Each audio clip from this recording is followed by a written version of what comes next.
Hello, my dear student. How are you doing? I'm great. I hope you are too. Here we are for one more lesson from Descomplica, o nosso curso de gramática descomplicada e de uso da língua. Acredito que eu tenho ajudado muito vocês, dando essas dicas, fazendo vocês exercitarem e entender de forma mais simples e direta alguns dos temas mais cabulosos aí do inglês, que às vezes não entra na nossa cabeça de jeito nenhum. E hoje a gente vai falar de um deles, que são os falsos cognatos, que eu particularmente acho divertidíssimo estudar, e adoro também falar sobre, algo que eu domino, algo que eu gosto de falar, e que com certeza eu já me confundi também quando eu estava no meu processo de aprendizagem, já paguei alguns micos achando que era uma palavra ou outra, porque, assim como os nomes dizem, falsos cognatos ou falsos amigos, também chamados, são palavras que se parecem com alguma outra palavra no português, mas na verdade quer dizer outra coisa. Então, elas são as primeiras palavras que vêm na nossa mente quando a gente quer falar aquela em inglês. Existem falsos cognatos em outros idiomas também, viu? Não só no inglês. E pode ser confusos, como embaraçada no espanhol, por exemplo. Embaraçada é grávida. E se um brasileiro fala a palavra embaraçada, quer dizer que a pessoa está com o quê? Cabelo embaraçado, talvez? Certo? A gente não usa para a palavra grávida embaraçada. E isso vai causar certa confusão, certo ruído na conversa. E isso acontece com o inglês também. Quem nunca aí puxou uma porta que dizia push? Se esse lugar fosse fora do país, esses sinais que vocês vão ver por aí vão ser push, push. E isso quer dizer empurrar e não puxar, o que causa muita confusão. O cérebro imediatamente vai puxar, não tem jeito. Então, a gente vai falar um pouco dos mais comuns falsos cognatos, os que geram mais confusão, para que a gente entenda um pouco mais e tenta, pelo menos, parar, pensar e lembrar que isso é um falso cognato, que talvez seja uma outra palavra. Vamos analisar essas imagens aqui. Bom, aqui, como eu falei, o primeiro exemplo, push seria empurrar. Não esqueçamos disso, ok? Porque é muito comum que a gente puxe, mas eu acho que eu entendo que isso é uma questão de mental, né? Que o cérebro imediatamente vai fazer isso, vai puxar. E puxar em inglês é pull, ok? Pull. Push, empurrar, e pull é puxar.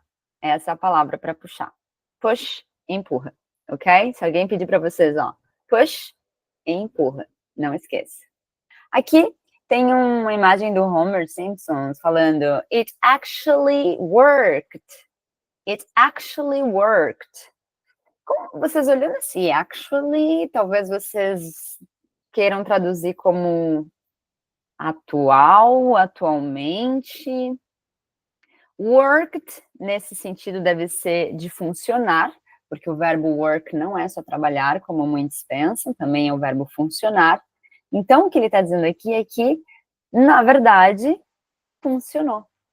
Realmente funcionou. Algo que talvez ele quisesse muito consertar. Ok? Já lá em cima, eu tenho a frase, You keep using that word. I do not think it means what you think it means. É o que acontece com os falsos cognatos. É só um meme de uma pessoa pensando, eu não acho que significa o que você acha que significa. É essa sensação que os falsos cognatos fazem com a gente. Ali embaixo já tenho uma escrita dizendo People enjoy your art more than you realize. Essa frase também tem ali o realize, que faz a gente parar, analisar aquela frase de novo, tentar fazer sentido com o que parece que é realizar, mas na verdade, actually, na verdade, quer dizer se dar conta, nesse sentido dessa frase. As pessoas apreciam a sua arte, gostam da sua arte mais do que você imagina, mais do que você se dá conta, ok? Esse é o sentido do realize. a gente quer falar sobre os nossos sonhos, não esqueçam que não posso falar my dreams realized, porque não é o verbo realizar, é o verbo se dar conta, imaginar, nesse sentido aqui da frase, ok? Não se enganem. Logo ali na placa também temos um falso cognato muito frequente. Ali diz, we do not have Wi-Fi. We do not have Wi-Fi. Talk to each other. Pretend it's 1995. Olha aquele ano ali, aproveitando que ele descomplica sobre numbers, como você leria um número como esse formato de anos? Eu vou desmembrá-lo em dois e vou falar 1995. 1995. Ok? Mas essa última frase, ele fala pretend it's 1995. Eu olho pretend, imediatamente o meu cérebro fala pretender. Só que não. Pretend quer dizer fingir. Esse é o verbo fingir. Então, o que está dizendo aqui é, nós não temos Wi-Fi, fale uns com os outros, finja que é 1995. O ano, se eu não me engano, que a internet veio à tona e mudou todas as nossas vidas. Ok? Pretend. E ali embaixo, did you go to college? E aí a imagem do chat GPT ali, como se a pessoa tivesse feito todos os seus estudos através dele. Mas a pergunta que não quer calar é aquela ali, né? Did you go to college? Eu vejo a palavra college, eu penso em quê? Colégio. Mas college quer dizer faculdade, não se engane. College quer dizer faculdade. Se em algum formulário, em algum lugar, ou alguém lhe perguntar sobre o seu college, é a sua faculdade. Que faculdade você faz, ou qual seu, né? Universidade seria o local, e college seria esse período que a gente estuda durante a faculdade. Ok? Não se engane com os false friends, ok? Assim como falsos cognatos, os cognatos são palavras que se parecem com o português. Vou fazer um descomplica também de cognatos. Temos muitas, realmente, que se parecem com o português e são realmente a mesma tradução. Mas os falsos são os que pegam. Continuando, então, a gente também vai exercitar e falar sobre um pouco mais. Vou trazer aqui seis false friends, os falsos cognatos mais confundidos pelos brasileiros, pelos meus alunos e por mim. Eu botei aqui, na verdade, os 6 que eu acredito que vai ajudar muito vocês, e durante esses anos de aula, meus alunos se confundem bastante, que é o pretend, como dizia ali a outra placa. Qual é a tendência? Eles falam muito pretend no sentido de pretender. Quando eu pergunto muito sobre o future, what are you going to do on the weekend? O que você vai fazer no final de semana? Ele olha e fala, I pretend to go to Floripa. E, na verdade, pretend é fingir, não é pretender. Quando você quer falar, eu pretendo ir a algum lugar, o verbo certo é intend. Intend. So, I intend to go to Florianópolis on the weekend. Ok?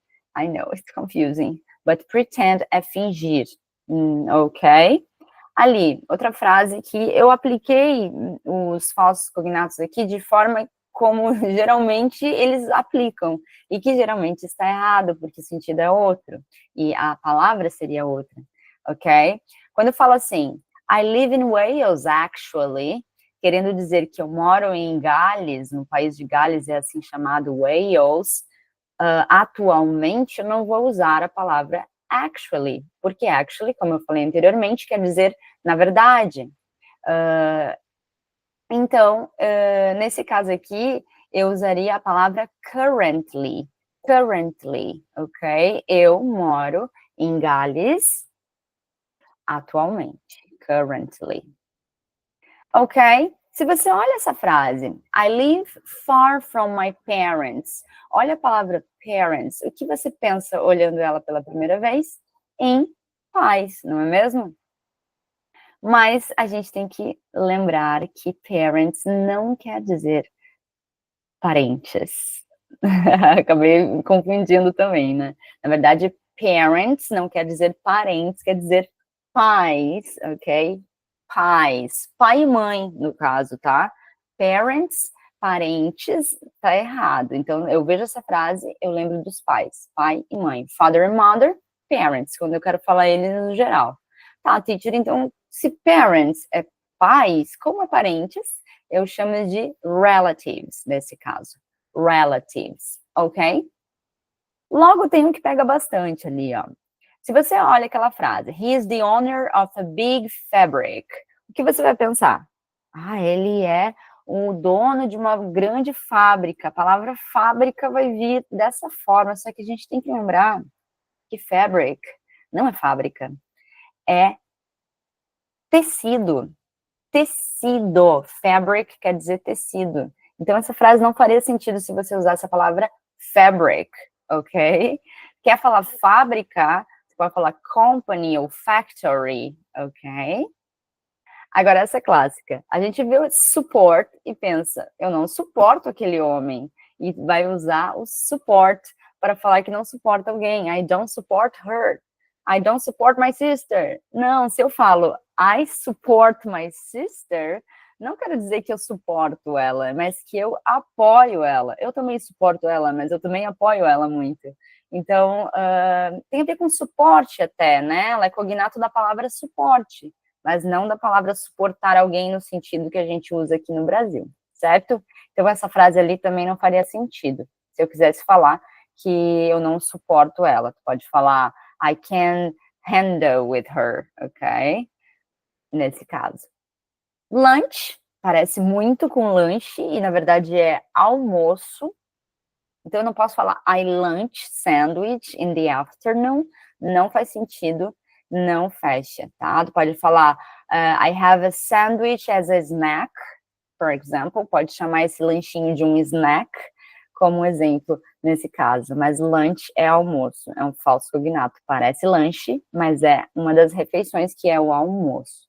Então não se enganem, tá? Essas frases aqui, ó, nenhuma fez sentido como a gente gostaria, mas são as primeiras palavras que vão vir na mente de vocês quando vocês quiserem falar algo parecido com isso, ok? Continuando agora, eu proponho para vocês uma pesquisa, a research. Vocês vão escrever na primeira coluna o que você acha que é a tradução, o que parece ser a tradução dessas palavras, e aqui vocês vão pesquisar, consultar, né, e colocar uma das traduções dela aqui, porque provavelmente às vezes uma palavra tem outras traduções. Parece ser o que parece, mas na verdade é, e bota ali para que ao escrever, ao pesquisar, vocês também estão estudando, tá? Então, considere também isso uma ótima lesson para gravar vocabulário. Eu vou pronunciar as palavras aqui, para você também praticar por aí, ok? So, repeat after me, please. Costume. Library. Sensible. Lunch. Oh, sorry. Dessert. Dessert. Idioms. Idioms. Parece idioma, né? Se engane. Argument. Argument. Principal. Principal. Não é principal. Legend. Legend. Content. Content. This is not content. Balcony. Balcony. Accent. Accent. Pasta. Pasta. And apology. Apology. Então, escrevam em português aqui o que essas palavras parecem ser, para fixar que elas não são o que parecem ser. E aqui, depois da pesquisa, no tradutor, no dicionário, vocês escrevam realmente o que elas são. Ali embaixo no Notion, né, embaixo da apresentação. Combinado? Estou usando aqui, gente, os mais usados, tá? Os mais confundidos, os mais usados aí para a gente elaborar frases e palavras, mas existem inúmeros false friends. Vocês podem estender essa pesquisa de vocês, certo? colocando mais e mais palavras que vocês descobrirem ali embaixo, fazer do Notion um material didático de vocês, ok? Bom, temos aqui agora um reading. Bora trabalhar o shadowing comigo. Só que, claro, vai ter um desafio aqui nesse reading. Além da gente fazer leitura, fazer a pronúncia, trabalhar a pronúncia, existem 11 falsos cognatos aplicados de forma correta, porém, não são o que parece. Então, se você vê que não faz muito sentido com o que você pensa, talvez ele não seja o que parece. Existem 11 falsos cognatos nesse texto. Me diga se você consegue encontrá-los, ok? E também vamos trabalhar o reading, a pronúncia, né? Repetindo o máximo que você puder, junto comigo, as frases que estão por vir. So, if you are ready, I'm ready. Let's do it. Carla was very excited because she had a job interview at a big company. She prepared her resume, chose a formal outfit, and left early to make a good impression. Her parents wished her good luck before she left home. When she arrived, the building looked like a college, but it was actually the company's office. At the front desk, she asked if she could go to the library to wait. The receptionist smiled and told her there was no library, only a waiting room. Carla laughed. She had confused the words again. While waiting, she pretended to be calm, but inside she was very nervous. During the interview, the manager was very sensible and friendly. He asked many questions about her experience. Carla talked about a fabric store where she worked before and how much she learned there. She didn't want to eventually work in fashion, but she said she liked learning new things. After the interview, Carla felt proud. Even though she made some small mistakes, she had done her best. Later that day, she received a message from the company. She got the job. Ok? Reading é legal, né? Eu gosto de leitura, gosto de me ouvir, gosto de trabalhar a pronúncia. É muito importante para enriquecer aí o nosso inglês, descobrir novas palavras. Aqui tem um mar de infinitas possibilidades para vocês também, tá? Trabalhar num texto curto, pequeno como esse, novas palavras, coloca no seu dicionário, a forma como eu conecto uma palavra da outra, né? A entonação que eu uso. Então, se vocês repetirem, tentando aproximar o máximo da forma que eu falo, isso é uma técnica no inglês, eu não canso de falar para vocês usarem, que é o shadowing. Então, aproveitem, enjoy this text and study English with me, ok? Well, e aqui uma pequena video lesson também para vocês, com falsos cognatos. Essa teacher, ela traz mais 3 falsos cognatos, que é o alias, o enroll e o exquisite. 3 palavras que se eu olho assim, eu digo, aliás, é enrolar e esquisito. Será? Então, vocês vão assistir, a professora, ela ensina em português, inclusive, mas a tarefa de vocês aqui é, após entender o real significado de alias, enroll and exquisite, vocês vão fazer 3 frases usando essas palavras para fixar esse vocabulário na mente de vocês. Combinado? Tá ali o espaço também embaixo ali da apresentação de vocês vão estar colocando essas frases de forma criativa, sem copiar os exemplos dela também. Então, bora estudar e fixar, porque são confusos e não vai ser a primeira vez que vocês vão ver eles por aí, ok? É isso, deixa eu ver, tem mais um, eu acho. Tem mais um. O meu agradecimento aqui foi através de um falso cognato em espanhol, olha só. Quando eu falo te voy a extrañar, não é que que você é um estranho, mas que eu tô dizendo que eu vou sentir saudades de você. Esse é um falso cognato comparando o espanhol com o português, certo? Porque extrañar não é estranhar alguém, é sentir saudades de alguém. Então, quando alguém te diz, te voy a extrañar, quer dizer, vou sentir saudade sua. Mas isso aqui não é uma aula de espanhol, né? É aula de inglês, então deixa pra lá. Eu trouxe só para mostrar para vocês que falsos cognatos estão em todos os idiomas aí possíveis e que é sempre bom a gente trabalhar eles aqui, ok? So, thank you for having, thank you for watching me, and I'll see you next time, next class, when in the next Descomplica. Bye bye.